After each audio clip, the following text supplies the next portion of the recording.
Every economic collapse in history feels sudden when it arrives. But the truth is that collapses are slow-moving storms. They build for years, quietly, invisibly, layer by layer, decision by decision, mistake by mistake. People don't notice the danger because life still feels normal until it doesn't. Today, in 2025, the world is standing at a crossroads eerily similar to the moments just before the great financial falls of the last century. Governments are assuring citizens that everything is stable. Banks insist that the system is strong. Analysts on television repeat the same comforting message. The markets are invincible. But these are the same words we heard before, right before the storm breaks. History isn't repeating, but it is rhyming, and the rhyme is getting louder. When people think of financial collapses, they imagine overnight explosions, markets crumbling in a single day, economies falling apart instantly. But in reality, crashes are the final chapter of a very long story. A story that starts years, sometimes decades, before the world realizes what's happening. In 1929, the warning signs were visible long before Black Tuesday.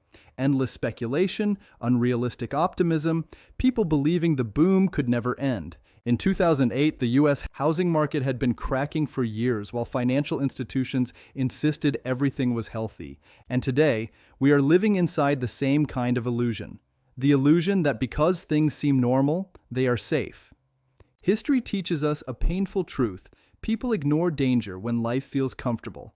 And it is this ignorance, not the economy, that causes the real damage. The greatest threat to the global economy right now is not inflation, unemployment, or geopolitical tension. It is debt, the one word economists fear the most.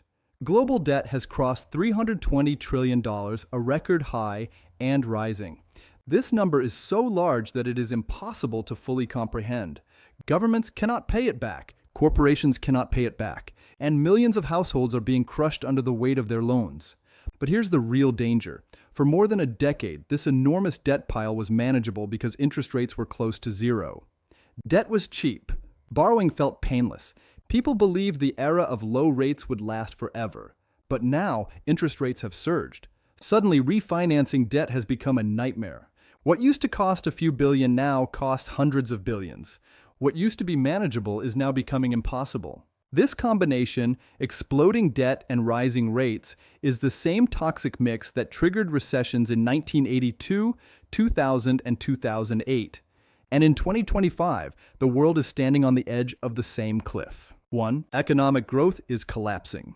The first warning is the one governments try hardest to hide: slowing economic growth. Some of the world's largest economies are losing momentum at the same time.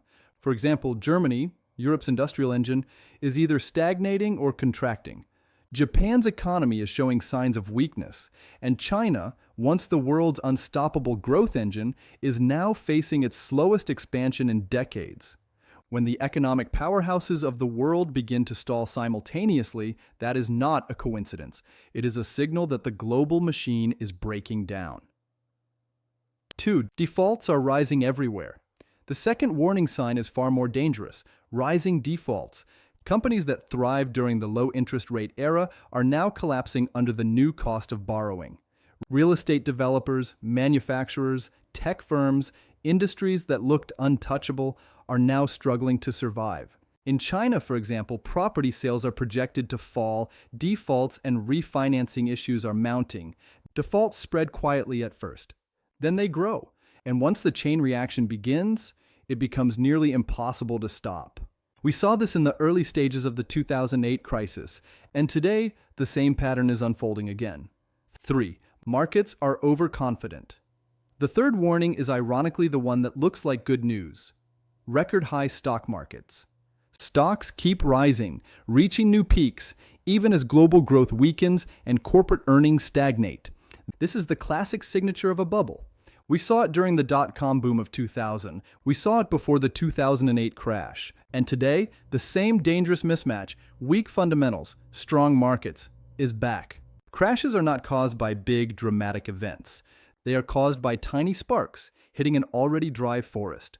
The global economy is fragile, stretched, and over-leveraged. All it needs is one small trigger. In 2025-2026, the trigger could come from several places: a silent collapse in commercial real estate, For instance, in China's property market, where sales are falling and defaults mounting. A major bank quietly revealing liquidity problems. A sudden sell-off in government bonds that spirals into panic. A geopolitical shock, a new conflict, sanctions, a trade war, or the greatest risk of all, the failure of China's property market, the largest real estate bubble in human history. Individually, these events might be manageable. But the world today is interconnected in ways previous generations could never imagine. A small disturbance in one region can trigger a global shockwave in minutes. If this collapse begins, it will not be announced with a dramatic headline. It won't begin with markets instantly crashing or politicians making urgent speeches. Instead, it will arrive quietly, almost politely, the way every major crisis has begun. It starts with tightening. Banks, sensing rising credit risks, begin to quietly restrict lending, especially to small and medium-sized businesses, which account for a significant share of employment worldwide. This pattern is already visible today. Surveys show banks across the US and Europe have been tightening credit conditions since 2023, citing recession fears and default risks. Next, businesses begin delaying payments. Suppliers wait an extra week, then 2, then a month. Cash flows weaken, inventory piles up. Some companies quietly freeze hiring. Others begin small layoffs they describe as temporary adjustments. Households feel it too. People postpone major purchases, cars, houses, appliances. Consumer sentiment dips. Credit card balances rise, savings rates fall. All the early symptoms of economic stress appear long before the public realizes something is wrong. Then the shock becomes visible. Unemployment starts rising, first in interest rate sensitive sectors like construction, real estate, and retail, then spreading into manufacturing and services. Economies like Germany and Japan, already facing weak growth, are especially vulnerable to these cascading job losses. Markets begin to react. They don't just correct, they reprice. Stocks that were trading at unrealistic valuations fall sharply, erasing years of gains in weeks. Indexes drop 20%, then 30%, then 40% in sectors that depended heavily on cheap credit: technology, real estate, banking, and consumer discretionary. Governments respond with the usual emergency measures: press conferences, intervention packages, liquidity injections, stimulus proposals. But these measures, which worked well in 2008 and 2020, now face a new obstacle: inflation. In the past, governments could print money freely. But now, with inflation still elevated in many countries and central banks already struggling to control it, massive stimulus risks igniting yet another inflation wave, more volatile and more unpredictable than the post-pandemic one. The IMF has warned repeatedly that high debt combined with high interest rates limits governments' ability to respond effectively to crises. This creates the worst-case scenario: governments cornered, central banks constrained, markets panicking, public confidence collapsing. And once confidence breaks, once the world realizes the system isn't as stable as it appeared, the dominoes fall much faster. The collapse accelerates, credit freezes, currency markets swing wildly, countries with weak economies face capital flight, and households around the world feel the shock in the most painful way, through lost jobs, rising prices, and collapsing financial security. This is how a global collapse unfolds, slowly at first, then all at once. But even in the middle of chaos, there is one truth history never fails to reveal: crises do not destroy everyone. They only destroy the unprepared. Those who understand the patterns, those who see the storm forming before it breaks, have the opportunity to strengthen themselves in the very moment when most people are looking the other way. Preparation isn't panic. Preparation is power. The first step is reducing unnecessary debt. In an environment where interest rates are high and credit conditions tightening, carrying excessive debt is one of the biggest financial vulnerabilities.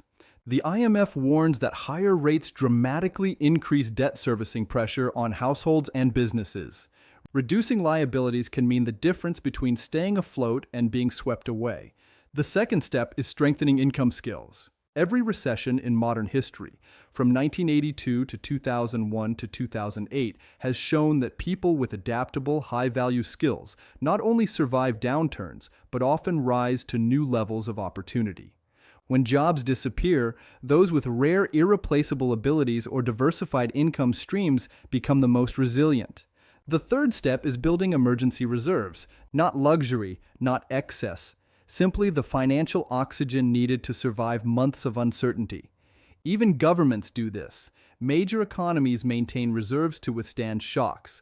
Households should apply the same logic. The fourth step is avoiding over-leveraged investments.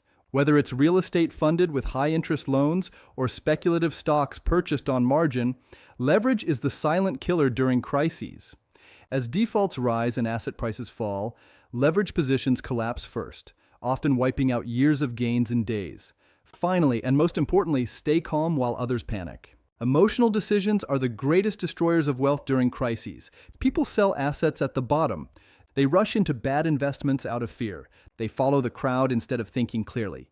But those who enter the storm with discipline, with a plan, with reserves, with patience, often emerge from crises much stronger than before. History proves this repeatedly. Crashes create opportunities. The strongest companies rise, the smartest investors accumulate, the most resilient individuals rebuild their futures on solid foundations. The collapse, if it arrives, will be painful. But pain is not permanent. Preparation is. History does not repeat itself word for word, but it rhymes with chilling accuracy. And today, the world is echoing the same patterns we saw before the great collapses of the past century. The storm has not arrived yet, but the clouds are forming, and those who prepare today will survive tomorrow. The signs are here. The pattern is clear. The question is simple. Will the world listen before it's too late?